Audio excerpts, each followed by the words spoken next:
নমস্কার, কেমন আছেন আপনারা? আশা করি প্রত্যেকেই ভালো আছেন। আমি খুব উদ্বুদ্ধ, আপনারা খুব ভালো ভালো কমেন্ট করছেন।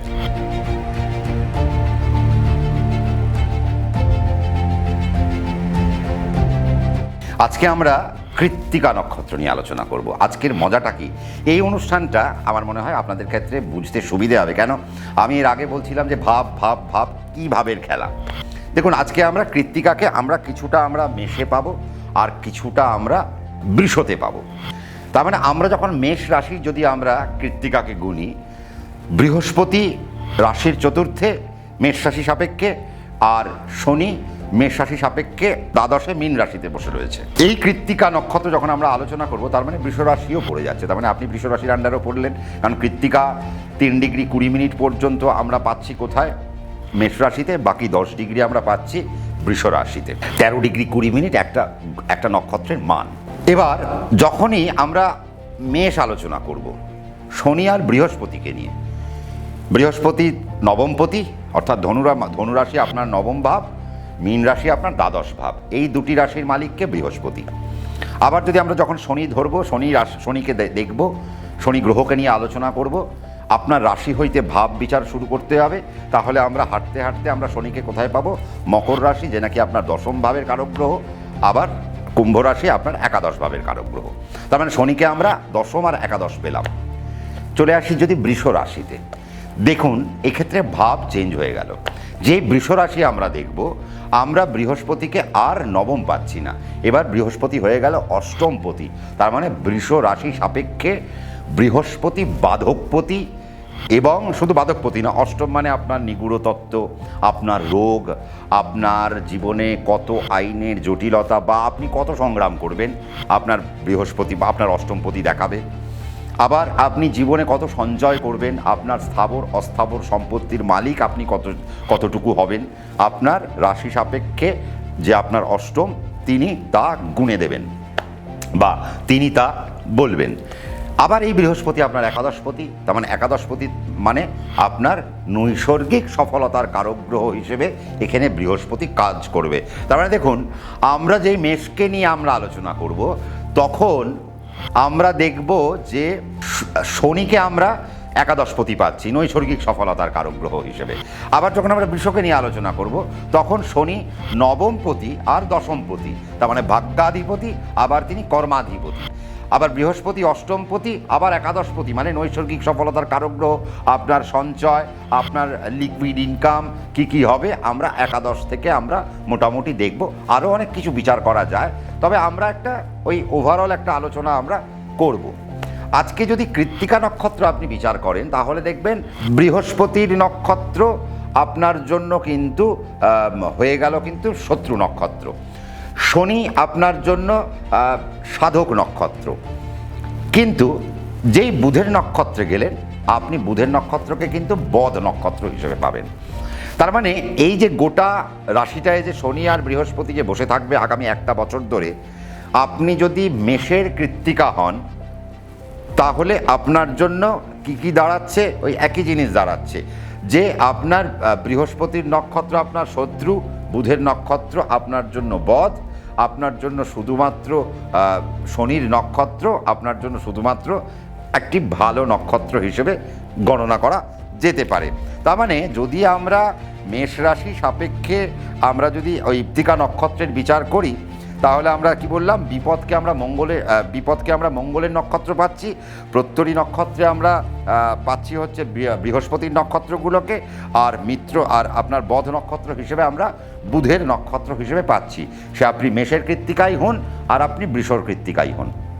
কিন্তু বিষয়টা হচ্ছে কি, ভাবপতি হিসেবে আপনাদের চেঞ্জ করতে হবে।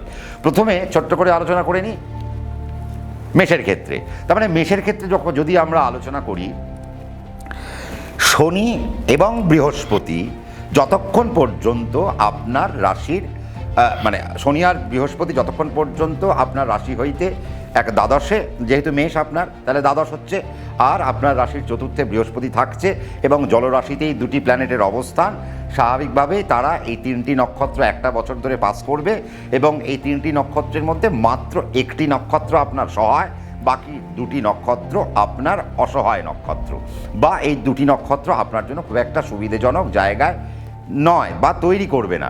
তার মানে বুঝতেই হচ্ছে যে নবম, দশম, একাদশ, দ্বাদশ হিসেবে যদি আমরা মেষ রাশিকে নিয়ে আলোচনা করি, মেষ রাশির যারা কৃত্তিকা নক্ষত্র, তার মানে তাদের পিতার স্বাস্থ্যের জায়গায় আবারও সমস্যা থাকবে। যখন যখন বৃহস্পতি আপনার বৃহস্পতির নক্ষত্রে থাকবে এবং বুধের নক্ষত্রে থাকবে, শনির নক্ষত্রে যতক্ষণ থাকবে ততক্ষণ আপনার বাবার কোনো সমস্যা নেই। তার মানে আমরা দেখছি কৃত্তিকা নক্ষত্রের পিতার জায়গায় একটা বড় সমস্যা কিন্তু ক্রিয়েট হতে চলেছে বৃহস্পতির সাপেক্ষে, এবং লং ট্রাভেল আপনাদের জন্য খুব একটা সুবিধাজনক জায়গায় নেই, এবং আপনাদের কর্মকেন্দ্রিক জায়গাও খুব একটা সুবিধাজনক জায়গায় থাকবে না, এবং আপনাদের সঞ্চয়ের জায়গাটাও খুব একটা বেশি সুবিধাজনক জায়গায় কিন্তু থাকবে না। থাকবে কতক্ষণ থাকবে? যতক্ষণ পর্যন্ত শনি আর বৃহস্পতি শনির নক্ষত্রে অবস্থান করবে। তাহলে শনির নক্ষত্রে অবস্থান করবে মানে শনি হচ্ছেন আপনার সাধক নক্ষত্র।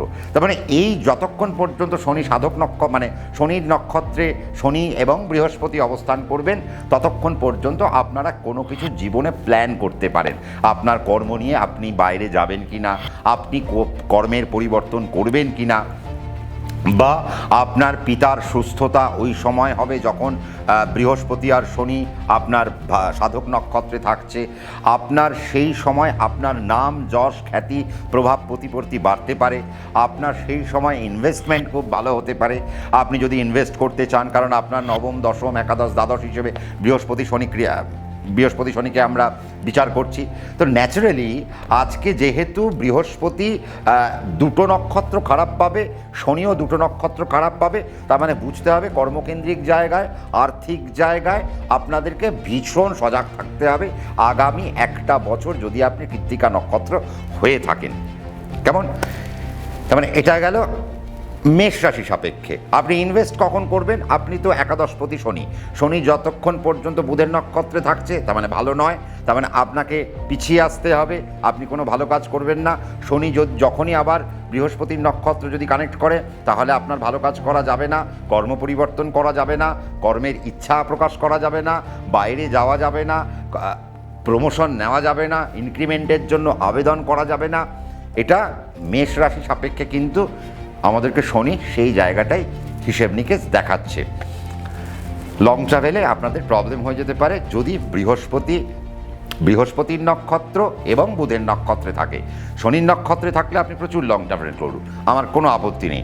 শনির নক্ষত্রে থাকাকালীন আপনি প্রচুর ইনভেস্ট করুন, আমার কোনো প্রবলেম নেই। আপনি শনির নক্ষত্রে থাকাকালীন আপনি বিদেশের প্ল্যান করুন, আমার কোনো আপত্তি নেই। আপনি লং ট্রাভেলের ইচ্ছা প্রকাশ করুন, আমার কোনো আপত্তি নেই। কিন্তু যেই বৃহস্পতির নক্ষত্র আর শনির নক্ষত্রে আসবে তখনই আপনাকে লং ট্রাভেল থেকে দূরে চলে যেতে হবে। আপনার বাবার স্বাস্থ্য নিয়ে প্রচণ্ড সাবধানতা অবলম্বন করতে হবে। তো ন্যাচারালি আমরা মেষ রাশি সাপেক্ষে বাবার জায়গাটাকে খারাপ পেলাম, কর্মের জায়গাটাকে একটু খারাপ পেলাম, মানে অনেকটাই খারাপ পেলাম। কর্ম পরিবর্তন করা যাবে না, এবং সঞ্চয়ের জায়গা থেকে সাবধানতা, ইনভেস্টমেন্টের জায়গায় অবশ্যই সাবধানতা, কিন্তু সেটা বাড়ি ঘরের ক্ষেত্রে না। তার কারণ কি? তার কারণ বৃহস্পতি আর শনি আপনার অষ্টমের কোনো কানেকশন সেখানে দেখছে না। এবং আপনারা কোর্ট কেসে যদি যান বা যদি কোনো আইনের সাহায্য নিতে চান, যখন বৃহস্পতি আপনার ভালো নক্ষত্রে যাবে তখন। শনি যখন ভালো নক্ষত্রে যাবে তখন আপনি চাকরি পরিবর্তন করবেন, যতক্ষণ বৃহস্পতি আর বুধে থাকবে আপনি চাকরি পরিবর্তন করবেন না, আপনার ইনক্রিমেন্ট চাইবেন না, আপনার প্রমোশন চাইবেন না, চাকরি সুইচ করবেন না। তার মানে এই জায়গা থেকে আপনাদেরকে সাবধানতা অবলম্বন করতেই হবে। বাকি আমি অনেক টপিক হয়তো মিস করে যেতে পারি, আপনারা পয়েন্ট ওয়াইজ ভাগ করে 1, 2, 3, 4 করে আমাদের কমেন্ট সেকশন ভরিয়ে তুলুন। আমরা অশ্বিনী থেকে রেবতী পর্যন্ত যে যাত্রাপথ করব, সেই যাত্রার পর আমরা আবারও অন্য কোনো প্ল্যানেট নিয়ে বা রাহুকেতুর পরিবর্তন আসছে, আমার হয়তো এই ভিডিওগুলোর পরেই, মানে এই বৃহস্পতি আর শনির অবস্থানের পরেই আমরা আবার রাহুকেতুর এপিসোড নিয়েও বসে পড়ব, রাশিভিত্তিক আলোচনা করব, নাক্ষত্রিক আলোচনা করব। কিন্তু তার জন্য জরুরি আপনারা কি শুনতে চাইছেন, আপনার মনের মধ্যে কি খিদে রয়েছে, কমেন্ট ভরিয়ে তুলুন। এবং যদি ভালো লেগে থাকে, আপনার যদি ভালো হয় মনে হয়, বা আপনার 5 জনের যদি ভালো হয় আমার এই অনুষ্ঠান থেকে, আমি একটা ক্ষুদ্র প্রচেষ্টা করি, আমি খুব বেশি কিছু জানি না, আমার থেকে অনেক বড় বড় লোক অনেক কিছু জানে, বাট তথাপি আমি মনে করব যদি মনে হয় আমার এই অনুষ্ঠান আপনার জন্য একটু সাহায্য করছে আপনাকে বাঁচতে, আপনার পথ চলতে, তাহলে আপনি এটা শেয়ার করুন। আমাকে মোটিভেট করতে একটু ওই সাবস্ক্রাইব করে ফেলুন, আর কমেন্ট সেকশন ভরিয়ে তুলুন, লাইক করুন, শেয়ার করুন, আর নোটিফিকেশান বেলকে প্রেস করতে ভুলবেন না। তার কারণ আমি যে মুহূর্তে প্রোগ্রাম আপলোড করবো আপনার কাছে ভিডিও নোটিফিকেশান চলে যাবে, আপনারা সেই ভিডিওটা এনজয় করতে পারবেন। প্রত্যেকে ভালো থাকুন, সুখে থাকুন, শান্তিতে থাকুন। আমরা পরের নক্ষত্র নিয়ে পরের দিন আবারও 9 PM মোটিভেশনে ফিরে আসছি।